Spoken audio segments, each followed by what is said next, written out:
Ladies and gentlemen, we'll be getting started in just a few minutes, but if you don't mind, when you take your seats, please fill in all the seats up front. We want to make sure that everybody has a good seat. We may have a packed house for these next two panels. So, again, please fill up all the seats up front. Please not leave any gaps. Network with your fellow neighbors, and we'll be getting started in just a few minutes. Thank you.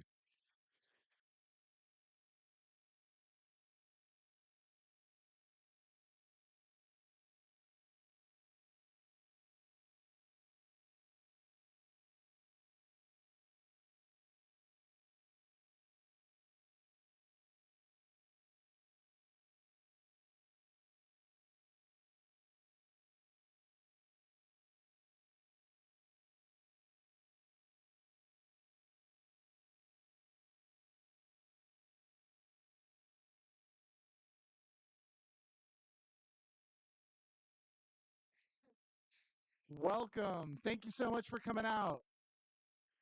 We've got our last evening of panels here at Japan House and our last filmmaker reception for this festival. We've got two great panels for you tonight. Really excited to have these discussions. Up first, we have ISA with short films and big impact. Please give them a big welcome. Hello. Can you guys hear me? Yes. I'm talking into the mic. Welcome, everybody, to Short Films Big Impact. I know it's a very sort of vague title, but essentially, we're going to talk tonight about how you can use your short films to propel yourself forward in the industry and use that to your advantage in whatever direction you're trying to go. So, if everybody's ready, who from the audience is a short filmmaker here at Holly Shorts? Yay! Look at that hand raise. I love it. And who in here are aspiring filmmakers? Yay! Look at you. Love it. And all the other people have no idea why you're here, but thank you for coming. We are going to try to keep this light and conversational. My co-host Felicity on the end, who works with me at ISA, we are going to kind of go back and forth with questions and keep it lively so it doesn't feel so panely and formal. And then at the end, if you guys have questions, feel free to ask them. We'll save about 10 minutes or so for questions. So get those ready. We're so happy to answer those. We will start with introductions. So I'm going to start with this gentleman here, Kevin Chesley. He started his writing career in sketch comedy, performing across North America and writing shorts for HBO, The Onion, Troop, and National Lampoon. His first long-form work was writing for both seasons of MTV's The Hard Times of R.J. Berger. He sold his first feature spec to Fox Studios and has written features for Warner Brothers, Bad Robot, Paramount, and Sony. On the TV side, he was executive story editor on 2 seasons of Blood and Treasure for Amazon and Paramount Plus. His most recent short form work includes shorts for David Zucker, the U.S. Office of Veterans Affairs, and a privately funded short called The Breach, shot on Super 8 to screen at Cannes. He's developed for Adult Swim, Broadway Video, and Lego, among others. Kevin is the head writer for the digital publication Monarch Wine and has sold original pilots to Cartoon Network, CBS, and NBC.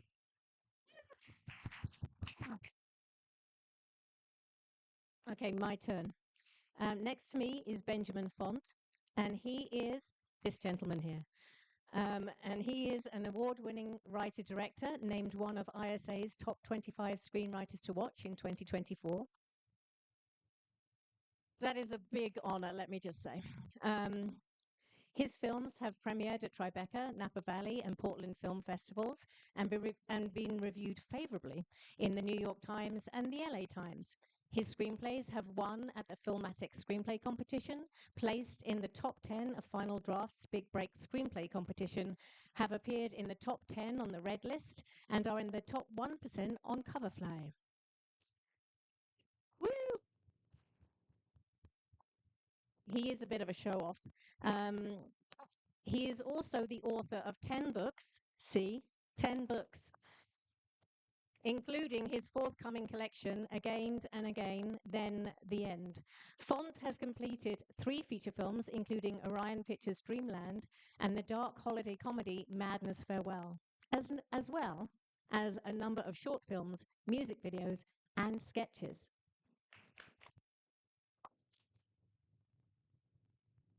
And next to Ben, we have Tiffany Guillen.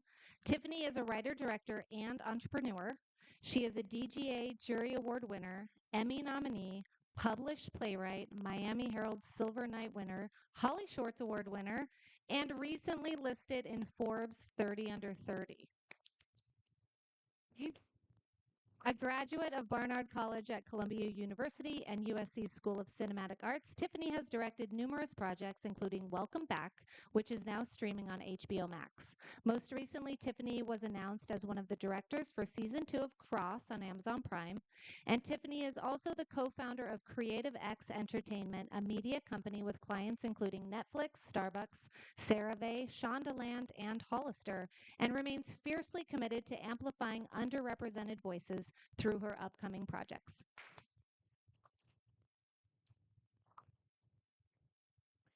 Ria Pavia is a director, producer, writer, and acting coach.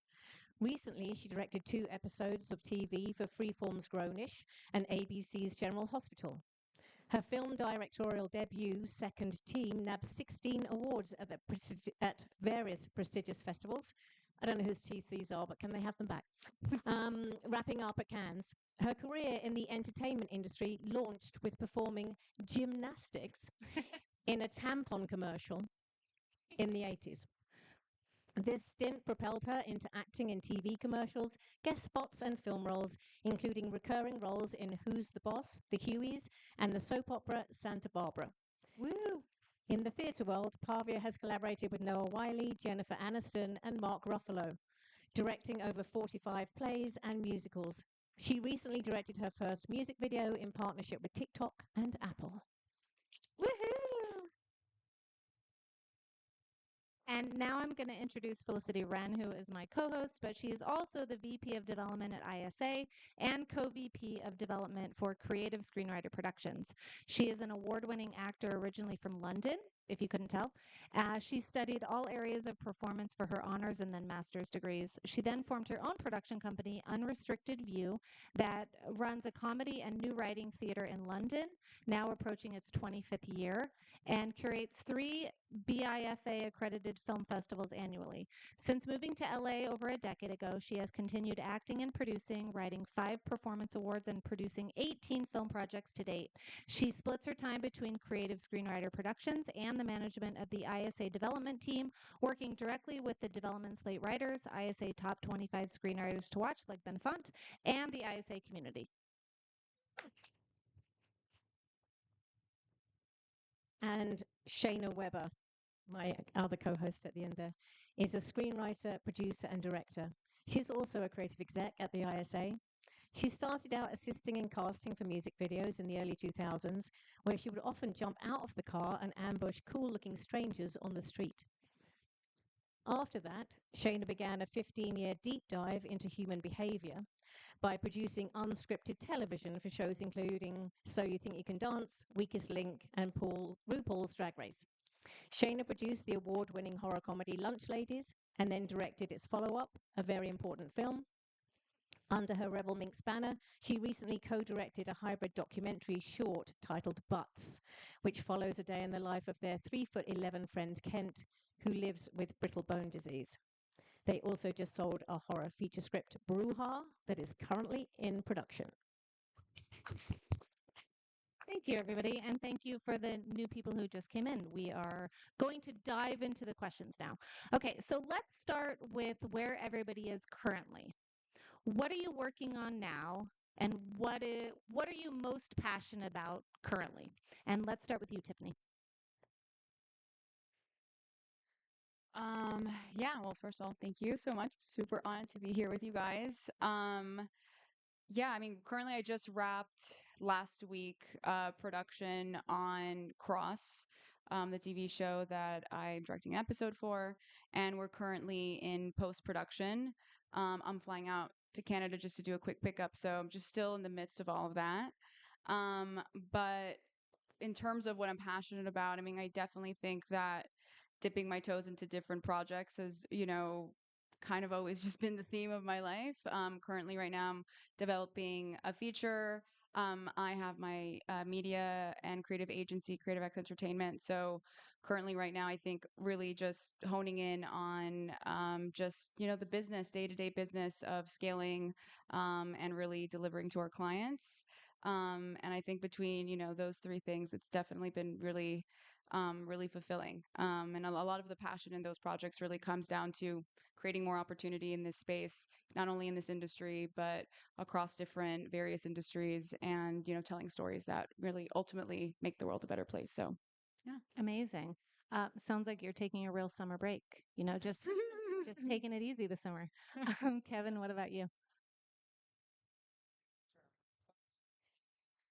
I've been practicing turning on microphones, and I just finished a sports documentary, not a documentary, a sports script that I was hired to write a basketball movie for an independent producer.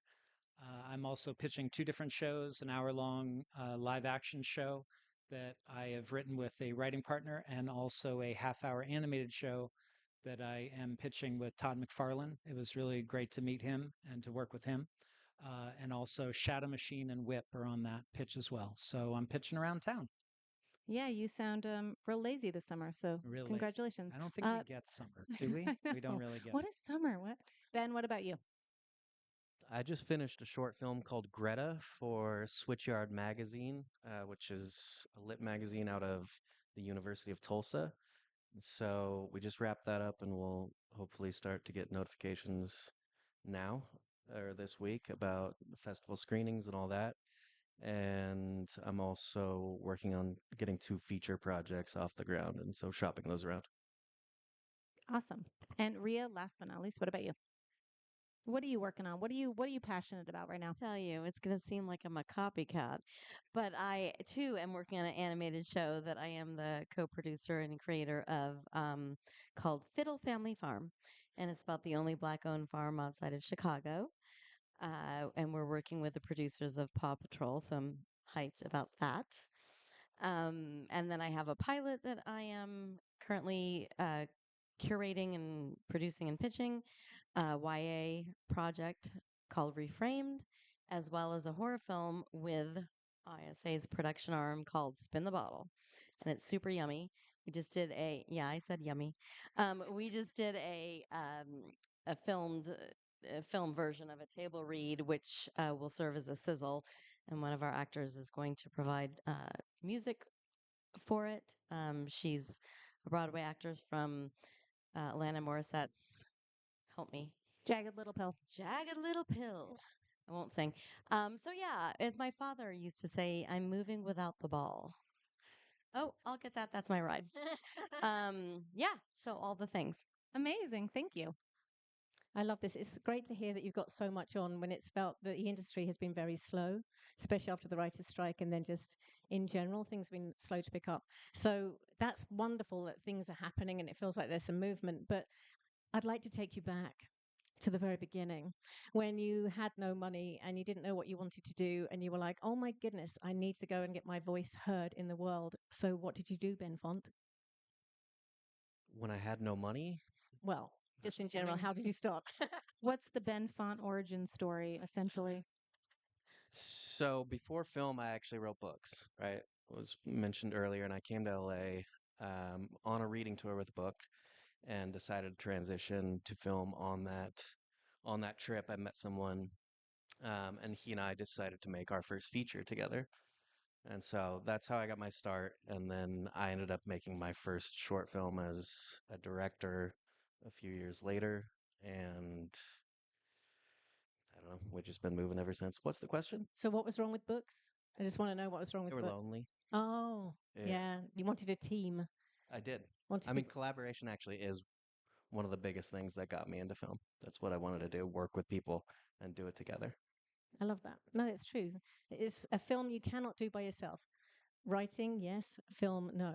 Ria, how did you start off? I mean, obviously we know about the tampon advert, which was amazing, but what else did you do to start? Well, it's interesting what you said about what did you do before you had money, but none of what I discussed involves money.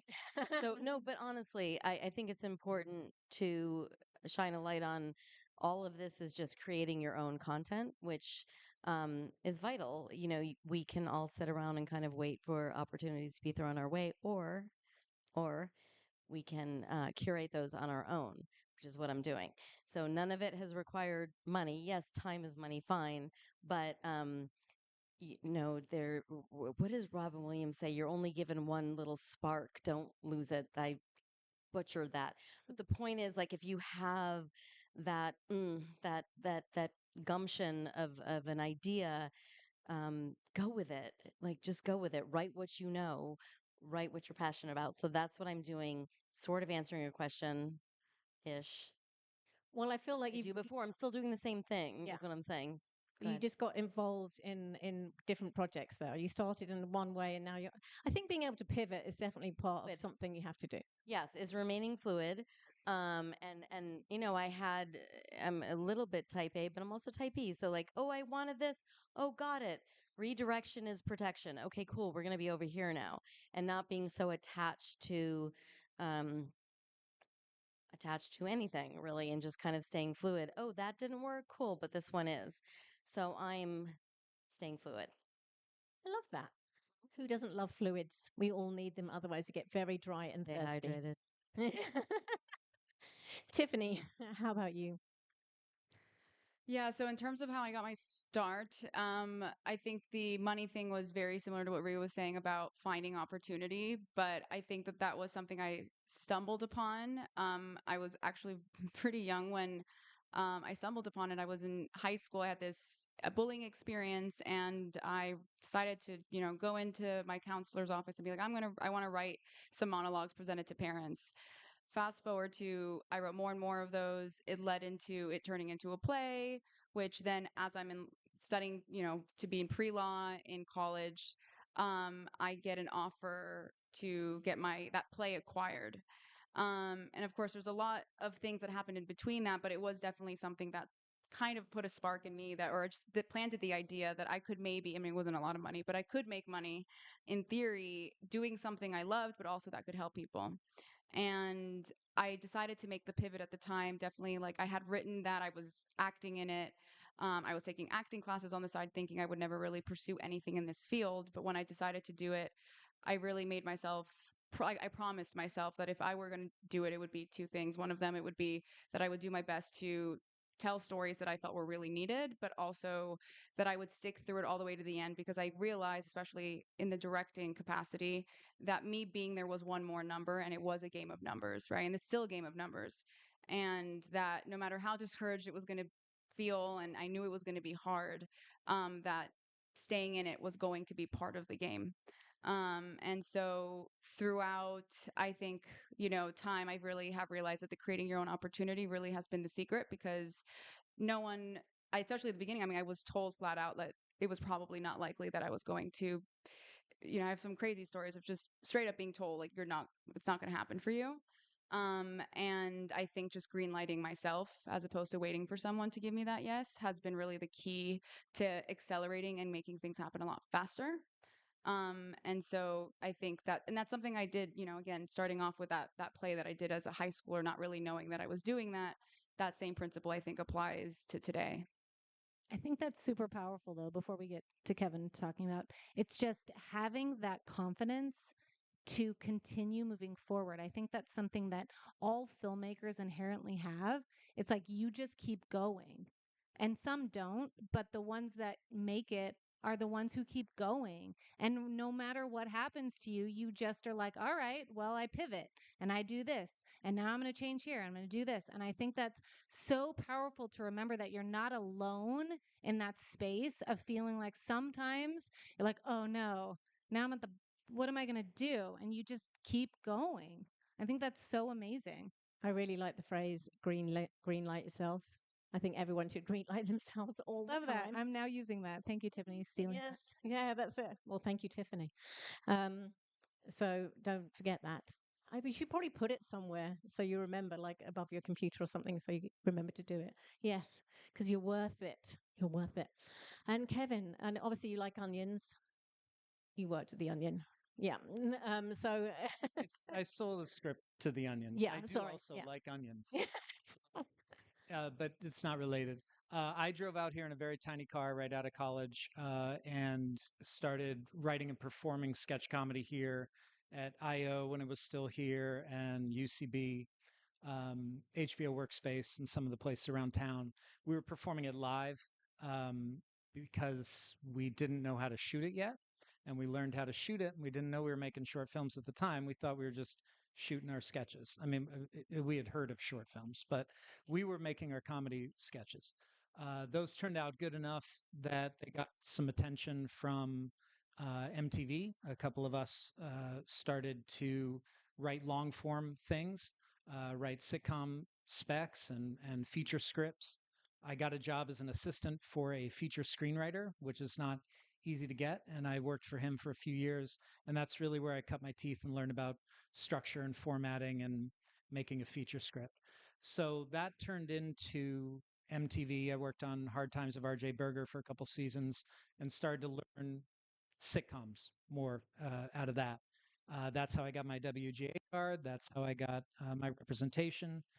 But I still wanted to get into features, and I was doing that with my partner and still am. And so we started asking for feature meetings, and we were told left and right as well, you're not going to get this. You stay in your box, stay in your lane. You write sitcoms, and then you write comedy. So we took some meetings, and we went and we pitched hard for our first one that we got, and we got the job. And before we knew it, we were writing a script for Adam Sandler that year that never got made, but that's a way to make money and make a living in this town. That's something I learned being an assistant for a screenwriter, was that he was making a good living getting jobs. And doesn't mean the movie was going to get made, but he was getting jobs writing, which is a great way to live. So from our first meeting, we got that feature job and then started working in features, working in TV. We sold a pilot to NBC and got to produce that. So we kind of wear a lot of hats creatively, but we do not stay in our box when people are trying to make us do that. And that's something we learned early on, or I did. Yeah. Amazing.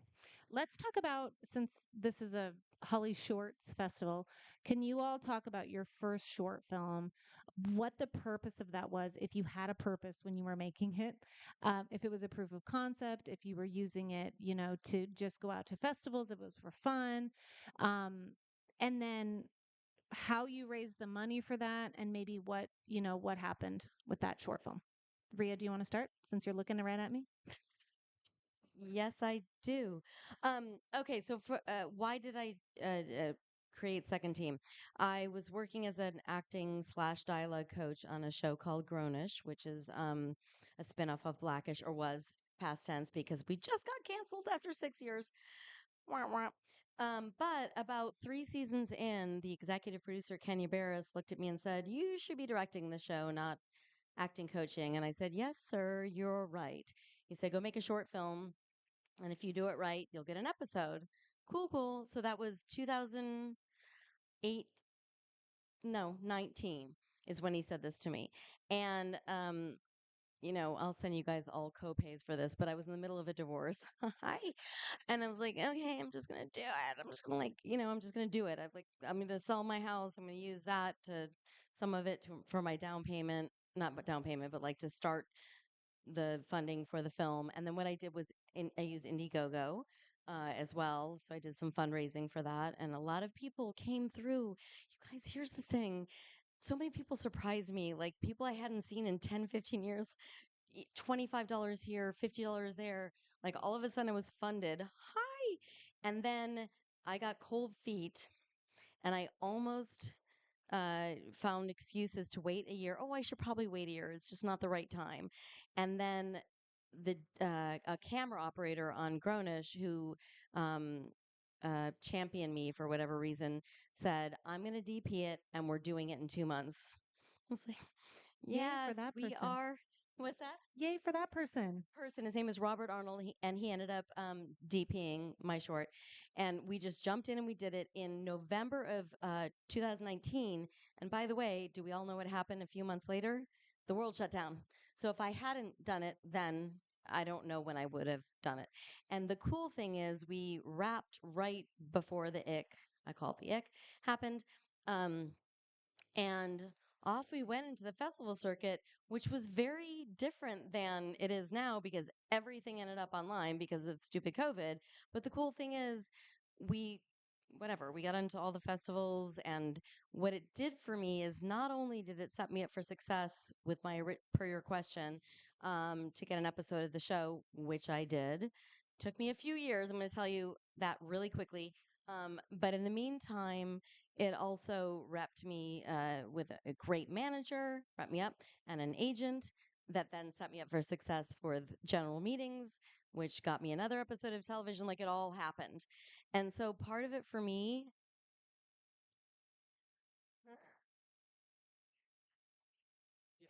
there's my tattoo that says trust. I got the trust tattoo and I was just like, I'm just going to trust this is all going to work out. And it did. And a lot of being flippant, but really like just trusting the process and manifesting, and it all went down. Did it take me a hot minute to get my episode when it was promised me? Yes. I finally did it at the end of last year because during COVID, it was, oh, we have to use directors we've already used and there's a changing of the guards and this and that. But you said, what were the two words that you said about hanging in there? What was your wording? I don't remember. Stay around. What was it? Anybody? Like there were two. Oh, stay in your lane. Yeah. No, not No. stay in your lane. Like sticking. It's not something I So said. the two words are my two words are stick around. Um, Stay present. Just wait. It's going to happen if you stick around. It will happen. Maybe not in your time. Maybe not in my time. So when I would get, down the dumps about it, like it was supposed to happen in 2020. Okay, cool. That's all right. I'm going to mourn it. I'm going to wait. And then eventually it happened, because I trusted and I stuck around. And now she's moving on to pitching features. Right. So, yay. And all in our time. There's no template. It's all All right. in our time. I'm going to go to Tiffany next. Was your short film at Holly Shorts? Yes, it was. Yes. Will you talk about that? Yeah. So yeah, this is very similar in similar vein. Welcome Back was my thesis film at USC. And at that point, I was going to write a completely different story. And I was just going to go based off of budgetary limitations and just trying to do something that was very contained. And I still advise that that's a smart move for a first short film, but I was somewhere in between. I had another story that I wanted to tell, basically. And the story was, I had a professor that was like, well, if you could tell any story that you wanted, what would it be? And my family's in Venezuela right now. It's, the country is in turmoil still. And I felt really compelled, and I still, feel that it's such an important story to tell. And I told him that, and he was like, well, why don't you do that? And I was like, well, no, I just don't want to film it here. I would have to go abroad. I can't afford that. And he's like, okay, well, then maybe one day in the future. And I just remember thinking, but I have the more resources now with the school and with, having just so many filmmakers around me that are willing to do it for free. When I graduate, it's only going to get harder and more expensive. So if there's a time, now's the time. And I'm probably never going to have the money to do this. So I did what I don't, I took risks and I trusted. I raised money. So people really did come through, but I needed a lot of it. So I had to get out extra student loans for it. I don't advise people to do that. But what I remember thinking at the time, and shout out to my husband who's right there, who produced the film as well. But I think that one of the biggest things that we talked about at the time, and I just remember feeling, was if I'm going to bet on anyone, I'm going to bet on myself. And it really felt like a gamble. I felt like it was like some people go to the casino, I'm making a short film that I can't afford to make. And I put my heart and soul into it, really going into it thinking, I'm going to make the best dang short film I've ever made. And that one's going to be the thing that's going to open all the doors because I can't afford to make another. So instead of making 4 more short films, I'm just going to make one really good one. And I did that, but not knowing where it was going to lead me. Then it was in 2019, 2020 happened. I was able to go to one film festival in person before everything got shut down, which was Mammoth Film Festival, where I met my agents. And then Holly Shorts happened. I was in my pajamas. Literally, I did not believe I don't know. I really was just like, it's not going to happen. And then literally my husband believed it would. And I was just shocked. I looked so horrible as I think he was filming me when we found out the news. But yeah, I didn't project that all of the things that ended up happening, it getting acquired by HBO Max, all of those things were not, even though I hoped it would, I didn't know that it would, but I just trusted. And more than anything, I just believed in myself. And again, it's just giving yourself that belief, because no one else is going to give it to you unless you put it on yourself first. And I think that has really, I think that particular thing, like that concept, I don't think anyone else would have funded it, being honest. I think I had to prove it. And then after I made it, then I got offers for it to be made into a feature and all and so forth. And for me, it was, I proved it first just because I believed in myself first. And yeah, that short film, yeah, was here. This was, just it's a great community that you're able to meet here. So it was it luckily well worked out. I love that there's sort of like, I remember the first short film that we made. There was a certain kind of like naive joy that came with it. Like you had no idea. So you just did it. You were like, I don't know what I'm doing, but we're doing it. And you never are gonna have that again. There's such a greatness in that first one. We're like, I don't know. Okay, we're doing it. Okay, here we go. Kevin, what about you? What was your first short? Our first one was based on a sketch that I wrote. It's called Tetherball. It was about the most Nice. hardcore tetherball game of all time. It was stupid. It had a budget of nothing, and so I was able to cover it.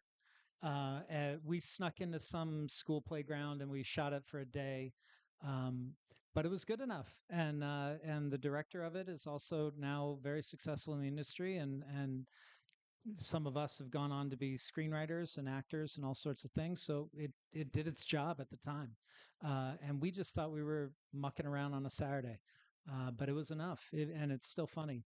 And so it really it brings back a lot of memories to see, because some of the shorts that I'm seeing here are shot way better than that thing was. So I'm really inspired by this festival in every way. It's really, Does anyone know if tether balls do they exist anymore? oh yeah, Really? no, They're on that playgrounds? playground's still right there. Really? I at the time that playground is in Burbank, and my kid went to the story would be better if my kid went to that school. She didn't. But it was down the block from that. But yeah, kids They're still tether. around. They're still out there. Yeah, no, they love it. I love it. Tetherball. All right, Ben, what about you? What about your first short film? My first short film actually came after two features, so it's kind of a different Oh, journey. different path. So I started in books, and then I came here and I made my first feature with a buddy. We kind of made it together. He directed, and that was essentially my film school. From there, one of my books got read by this guy who pitched a movie to me. I wrote the script. That movie went into production, and I was enamored with it, and just I wanted to do it myself as well, ultimately. So when I made my first short, it was I want to see what I can do when I'm at the helm. And I didn't have any money for it. I had a weekend and some friends, and so we did it in 2 days, and it was like a 20-minute film, and it went to a couple festivals, including one in Arkansas, a like small festival, but a casting director, Elizabeth Barnes, who she does Ghosts and like Sex Lives of College Girls, like incredible, and her husband is an incredible actor, Brandon Keener. She saw the film. She's from Arkansas, her and Brandon are. And so that actually led to my first feature as a director. She was friends with writer actor Charlene de Guzman, and so she ended up connecting us. And so from that short and the other features, I had a little bit of money in the bank uh, towards a totally different project. But I had Liz with me and Brandon, and I had Charlene, a little money in the bank, and I know how to write with available resources. And I was like, can we pivot? Like we were talking about, like, can we shoot this other thing? And so I wrote a completely different feature film from there that we actually ended up shooting. Um, and yeah, in 7 days in LA for like nothing. And then that premiered at Napa. And that's where actually I met Felicity on a panel there. Yeah, so first short film was that, and it very clearly segued into features and everything else. And yeah. Amazing. Do you want to jump to the brand question? Yeah, I was Yeah. going to say, it seems to me that you have to fling yourself in there and see what happens next, because it feels like everyone did that. And so you were saying, Shayna, about the excitement when you do your first one and you don't know what you're doing. And then it seems like after that, you have to really think about, okay, how am I going to move things forward? Who am I? What kind of stories am I going to tell? Who do I want to reach? Why do I want to reach them? And actually start working on the business rather than just the show. Because we have a lot of writers at the ISA, and they would love just to be scooped up and their script made and off they pop. But we have to say nowadays, actually, there's a lot you have to do to look after yourself. There's a lot you have to do to advocate for yourself. And one of the things is really about knowing your brand. We have 190 writers on our development slate. Ben is one of them. We met, that was 2018. End of 2018, yeah. 2018. He's only just got on the development slate. I've made him wait. But we talked to them about your brand because that's what writers and directors and filmmakers are going to do when they're trying to find you. What can you say about yourself? What kind of stories are you telling? So I think the brand has become very, very important as a sales tool for yourself. And Kevin, you're looking very serious there and like you've got something very wise to say about branding. So would you say you know what your brand is, what you write, why you write it, what your passion is, why you are a storyteller? It would be funny if I just said no. My God, It's yeah, like the that would be answer. bad. But that is my brand, is I bring humor to whatever genre that I'm working in. Right. Whether it's horror, I've written horror, and those characters end up making dumb jokes, which is the kind of horror that I prefer. I've written on CBS, which often doesn't make me laugh, but I put some jokes in there that actually made me laugh. So I was proud of that one. But like that was more of a television script, and bringing my own brand of humor to that. Right now, the pitch that I'm taking out is kids versus monsters. It's very Stranger Things. It's very bringing humor to that sort of Monster Squad, Goonies kind of fun sauce to it. The more that you work with people, the more that they know your brand, and the more that they read your stuff and they see your shorts. I'm sure your brand ends up in your work if you write enough pieces. So some of my connections have started to know, well, Kevin would be good for this because he would be the one who would know how to bring humor to this fight scene that doesn't this humorless movie pitch that we have. He would be the one who would know how to make it funny. That is my brand, but it is always very important that you lead with that and that you have a portfolio that reflects that.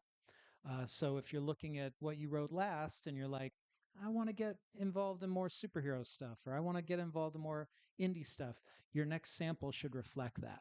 So your portfolio ends up being your brand. Your work is your brand. And it's real important. I love that. Tiffany, you have two sides because you have this commercial aspect as well. And how are you putting your brand and your voice and what you think is important in life into that kind of commercial space as well? For sure. I think about it all the time because, I mean, especially since we work with brands, I feel like it's something that I've realized how important it is to not only know what you're saying yes to, but what you're saying no to. And I think that that's a really good place to start if you don't know what your brand is. When it comes to balancing things that like a lot of times, especially at the beginning, before we started this company, which by the way, we mainly started because it was the pandemic, no one was working. And we were like, we need to figure out something we can do from home, what pays. And then we saw a lot of opportunity in the commercial space. What we didn't know at the time, I mean, it was like a nice idea in 2020 when we had no money and my husband had to quit. He didn't have to, but he quit his job for us to start this, was really with the principle of we can create our own opportunities for others and for ourselves. Like, wouldn't that be so great? But how do we do that? And if we can leverage this very high leverage opportunity here to be able to do that, that would be wonderful. And I think that looking at even just the commercials that we do or the brands that we work with, we do have brands that we say that we would never work with. I mean, even when we started, we were like, we'd say yes to just about anyone except for, and then we'd have a list, right? And I think it really came down to our values and what we really valued as individuals and what we felt like was adding to the world. And yes, commercials are to sell and to market something, but they also are, there's so much more to them, right? We all know that there are companies that we wouldn't support because of their values. And so I think that applying the same beliefs that we would to our own projects and our films and our values there, we apply them to the same relationships we have within the companies that we work with. So I do think that brand really comes down to what are the values that you have? What are the things that you'd say yes to, but most importantly, what would you say no to? And I think also really just understanding that you are a walking brand, right? There is no one else on planet Earth that is like you. And even if it's just down to, there's this entrepreneur that I really love, Alex Hormozy, and he always is wearing like nose strips on his nose. And that's part of his brand, right? Like that you associate those things together. And brand is a game of associations. So when you think of yourself in any regard, not just as a filmmaker, but as just a person, what do people associate with you, right? We can see a green apron and we're going to think Starbucks. That's an association. The strongest brands do have very strong associations. So you want to really think about what are the key terms that people would associate with you, right? So like I know for myself that when it comes down to there's some sort of social change piece or there's some sort of really social commentary, even if it's not at the forefront of the project, but at least in the underlying elements of it, I know that that's something that I really try to associate myself to. Whether it's dramas or thrillers, like those are the key terms that we generally associate ourselves to, but there's so much more to that you can get granular with. And if you know those answers, whether you're saying it out loud or not, I think it will be very, very obvious in your own work. So yeah. Oh my goodness, 10 stars, everybody, 10 stars. I do feel there is something you can do when you look at the films that you're attracted to, the themes that you keep coming back to in your stories. That is the beginning of your brand. And you're like, okay, why do I keep having the same argument with different characters in different genres? And just really kind of understanding what that is and what your voice is will really make it easier for someone else to hire you and for you to find your path. So that was really brilliantly done. Ben, do you have anything about? I mean, you're a bit of a romantic in your brand, I would say. Thank you. What's the question? Do you have anything about your brand and how you found it? I mean, I was obviously back to the book stuff. I was developing my voice and learning about who I was before I got into film. And for me, each project was i- it's a way of coping with life and making sense of it. Like chaos, bring it into this project and have fun with it and bring joy into it. And so like my brand in general, I think is quirky, dark comedy with a whole lot of soul. And like I think my strong suit in general, as a creative and just person, is empathy, and I bring that to everything that I do. And as far as brand goes, like I know what my voice is, and then working with other people, I I get joy out of working within parameters. If you pitch me an idea, I say, this is fun. How can I make this mine and ours together? Um, I love that. I love it. I love it. Romance. Romance is right. Ria, do you want to dip your Well, toe? what's so funny about this is I was literally like, don't ask me about my brand because I'm so afraid of being pigeonholed. But that's my brand, by the way. I'm a chameleon. So I lived in 5 states by the time I was 8. We just jumped around a lot, and no, my dad was not in the military. He just got bored. And we're like, I was born in Ohio, I lived in New York, I lived in South Carolina. Mm. And I went to boarding school in Michigan, and then I moved out here to California. And I love that. I'm going to use the word again, fluidity. So while I have constants, sure, I also lean into comedy. But I studied with Sanford Meisner as an actress in the West Indies, and I was never not crying. And then I love music. Music has to be a theme, but like, how do I identify? And not that there's anything wrong with pigeonholing or like trying to hone in. I kind of like that I'm this whatever person, that give it to Ria because she was a casting director, an actress, a manager, a writer, director. Like I literally, you know what I mean? Like I'm just in all the Like a unions. And Jackie of all trades. hi, Jackie of all trades. By the way, the 2 words I was looking for were, shoot, I lost it again. God darn it. I'm like, remember, keep going. Keep going. You're Yes. welcome. All of you, nobody help me. Keep going and stick around. Those are the 2 words. Um, I brought it back.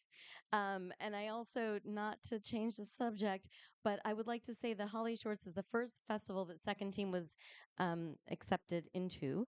And then also we won, my second film won the SAG Indie Award here at Holly Shorts last year. So it's very close to my heart. And I was a screener this year. And I watched 200 films. Okay. Change the subject. Hi. I just want to shout out to Ria for answering that question because she was like, just skip me on that one because I don't know. But I love that you're kind of thinking about that now. So these other panelists, good for you for making Rhea kind of go, yeah, I do have a brand. I'm a No, chameleon. no, Yes, you no. do. Yes, Nothing you do. changed though. Yes, you do. Literally nothing. I'm still. What is my brand? You're the chameleon I'm a who can okay, just cool. turn anything Fair. into something. Right on. There you Thank go. you all. We did it Right? together. Okay, and we're out. Just kidding. We were Okay. we were allowed to skip. Like we were allowed to tell you I don't want to answer that one. Well, Rhea Own is rules. my friend, so Make my own once rules. now you can. Now you can. Oh, I want to skip 2 ago. Oh, you did? All Okay. right. So okay. Yeah, that one was really bad answered, so Did a it was terrible poor. job. Yeah. Now I'm Yeah, I disrespectful. was just gonna skip you on the next one because I was like, "Meh," but no. No, but Kevin, let's go to you because I think you're going to have some good advice. What advice do you have for filmmakers who are starting out or who are maybe stalled a little bit and kind of like trying to pivot and figure out what to do next? And I know that right now is a bit of a difficult time in the industry. What? So what's your advice? Write your way out of it. Create your way out of it. Uh, it will never not be a not difficult time. It's a crazy time in Hollywood right now. I'm scared to death.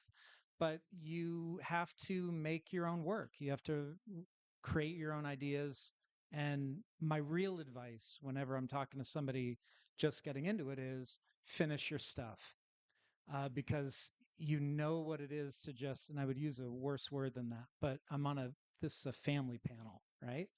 Finish your stuff because so many people are that one who's still talking about that short they're going to do 3 years later, that guy who's still talking about that script that they're going to finish. You know that guy. They've been talking about it at the bar forever. I was that guy. Worked on my first script for like 3 years, and then 2 years into it, I was like, I really should change the protagonist. Like, but like you're working your 10,000 hours to get good at what you're trying to do. But do not become that friend of yours who doesn't finish, because you get stuck there forever and you end up not making it. And once you have a few scripts under your belt, a few shorts under your belt, you start to realize, oh, I can see the flaws in that second one that I did and that fourth one I did. And that's helping me not freak out so much about the sixth one. And so I'm now actually doing this thing, and you get way more creative. You start getting out of your own way in a lot of ways if you just finish that first thing and get right to the next one. And if you can write 2 or 3 at the same time, recommended. That because I love when I get bogged down, I love switching over to another thing.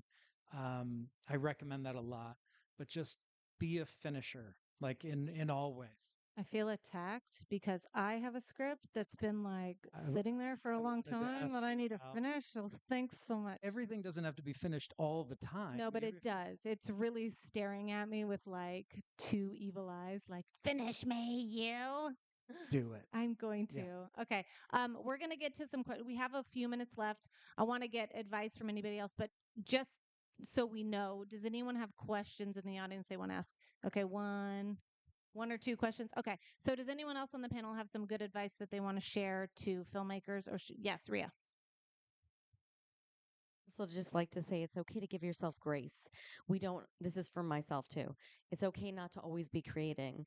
It's fine to go to Lake Shrine over in Pacific Palisades, by the way. I highly recommend it. It's a vibe.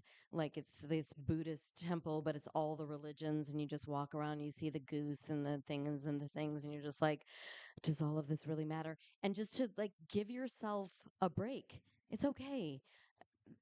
Talking to myself, do other things because living your life also informs your creativity. Live your life as well. Yes, thank you. Okay, now I'm done. Live your life. I love that. Live your life, people. Ben or Tiffany, do you have any advice or should we go to questions? Keep going. Stick around. That's so original. All the way back That's around. so original. And with Ben. that, I'm going to go to questions. You in the back there. Oh, you're here. Oh, Mike. Hi there. I want to see if anyone has worked with fiscal sponsorship specifically in getting their films funded. I run Cinefem, which is a nonprofit for women filmmakers. And if anyone doesn't know about fiscal sponsorship, it's a way to fundraise and to get your films made where if they're non-commercial, you can use the 501c3 status of a nonprofit and solicit fundraise donations that way. So it's a write off, a win win. You can also qualify for government grants through the nonprofit applying for your project in their name. And it's a really great way to circumvent it. So we've worked with plenty of crowdfunding campaigns where you're able to like come in at different tiers. There's just so many different innovative ways to get your films made that are often outside the box, and that I'm sure you have a great strategy, but I don't know if anyone's worked specifically with a fiscal sponsor. We're more of like Has a anyone worked with producer you have? cinefem, Okay. so it's way more involved. I don't know about Miss Tiffany's going to Yeah, answer. no, I did. That sounds amazing. I mean, I definitely think, and what's it called? The cinefem. So oh yeah, we've sponsored 60 features, shorts, 4 film festivals, several activist sites. I work very closely with the women activist community, so a lot of the women directors, writers, and producers. A lot of like they're straight out of USC, Tish. So it's and right now we have a slate of like 5 films that we've been sponsoring since like 2018 that are all going out at the same time, and like women are making firsts, like they're making films. I founded it because I'm epileptic. I'd never seen a movie about an epileptic. Maybe like someone seizing, but I'm like, that's not what it's like for me. I want to make a representation. So we were in grad school. We looked at the statistics. It was a long time ago. It was at 1%. So we're like, I'm going to create my own system, not just like sandbox, because it's not about playing in your own sandbox. You need to make money. Like it's practicalities. It's not just about green lighting. You need to have like infrastructure, you need tools, you need money, you guys, right? So, anyway, a lot of our women are creating the representation that way, that I assume a lot of you guys are as well. We have like women who are just breast cancer survivors showing their scars for the first time, the first female founders, all this stuff. So, anyway, back to what you're saying. I would love to know about that experience. yeah, we actually ours was I feel like you would have been a very very wonderful collaborator. We just knew someone that had they had an agency, and they were open to, they wanted to start, dipping their toes into creating, you know I think down the line features and all of that, and they offered to sponsor a chunk of my short film and my husband's short film as well at the time. And it very, very, I mean, this is just to show you that there is tons of opportunities out there and people who are willing to help. And I think that a lot of the times you'll hear how hard it is, but I think we don't hear often enough that there are so many resources out there, and it's just a matter of taking the time to go find them and not utilizing it as an excuse of just, saying like, okay, like who's going to give me money? Just go find those people, because there are people who will. And a lot of them are within your inner circle. We Oh, should that's do amazing. an article about you on the International Screenwriters Association. So we should probably talk afterwards so that we can just spread the word about what you're doing and help other filmmakers find you. Do we have time for one more question? We do? Okay. Yes, go ahead. Hi, I'm a writer, producer, and actor, and I think a lot of us here are great artists, and we love to make things, and then it's hard to know what the business strategy is because there's no one way to go about it, right? So I was wondering if you have one tip that you have that could be an app that you recommend, an event that for you was pivotal, or a habit that you have every day, something that you feel like strategically and career wise is very helpful and you wish kind of someone told you before. That's a really great question. Yeah. So I have to shout out. We created an app called Bizly that is basically a LinkedIn but for creatives for that very reason. So I think really finding and fostering a network is really really pivotal. I think you've probably heard a lot of people say that, but I think a very big thing that helped me in terms of and I think you just said something really really pivotal, which is the strategy of it, because I do think that a lot of times we think so much about the creative, which is super important, but we have to be business people first in order to sell the art. And so I think that going about it from a standpoint of how am I going to, like, I think the second I started strategizing things from a, I'm not learning, I'm not a student, I'm going to identify as someone who's already really successful. How do the successful filmmakers and, you know, entrepreneurs, whatever it may be, how do they do this and how do they structure their days? And I would replicate a lot of that. And I think when I started having that movement, and I would fill my days as similarly as I could to someone who was making it, I started to see a lot of that movement actually come into my own life. So I'm talking like, okay, a professional writer, like, and they're getting paid to do this. Like, they're not going to procrastinate all morning. They're going to wake up and they're going to just get straight to writing, right? So I think really looking at how you can program and structure your day in a way that is already as if you've done the thing, right? And so if your goal is to, are you hoping to go into directing? Are you a director? Are you a writer, actor? Amazing. And I think that just, you know, really saying like, I'm already those things.